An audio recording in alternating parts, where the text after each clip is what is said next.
L'aventure n'est pas sportive, c'est elle qui le dit. Valérie Mallard, par le biais d'une exposition à la médiathèque de la Porte des Hauts-de-Vosges à Remiremont, a tenu à faire partager tout au long du mois de janvier ses périples, 2 fois 3 mois au Ladakh et au Népal, dans la région des Annapurna.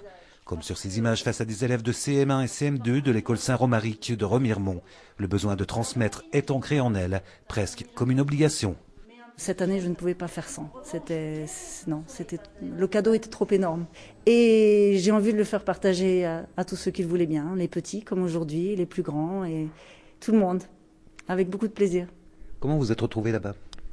C'était un rêve qu'il me tardait de réaliser. Ça faisait 20 ans que ça me trottait dans la tête et je n'avais pas envie de louper mon rêve, j'avais pas envie de passer à côté. Donc je l'ai préparé, j'ai pris le temps et je me suis dit quand j'irai seule. Déjà avec mon sac à dos, je prendrai le temps. Tout ce qu'il me reste, c'est un peu ça, c'est-à-dire un mélange de paysages magnifiques, mais surtout tous ces visages que j'ai croisés, tous ces gens qui m'ont offert leur sourire, qui m'ont accueilli près d'eux, qui m'ont donné énormément alors qu'ils n'avaient rien. Ça m'a beaucoup touchée. Ouais. La leçon humaine de la professeure d'anglais au lycée Louis Malraux a semble-t-il porté ses fruits. Comme le thé népalais, les élèves ont bu les paroles de la jeune femme. Alors autre chose qui est très importante, c'est les cartes. Il faut savoir où on va quand même. Et puis il faut savoir lire une carte. Il faut savoir lire le relief des montagnes, un peu. Et puis il faut avoir un guide. Et puis quelque chose de très important, c'est ça. Ça s'appelle un permis de trek. Ce que j'ai retenu, c'est comment ils vivent, comment ça se passe leur vie,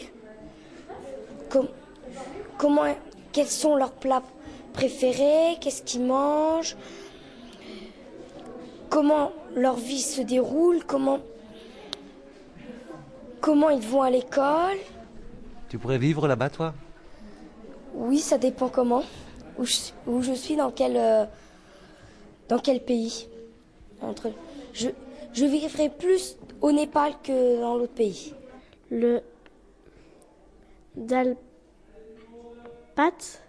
il dit, pour dire merci, ils disent Julei. Et pour dire bonjour, ils disent namasté en népalais.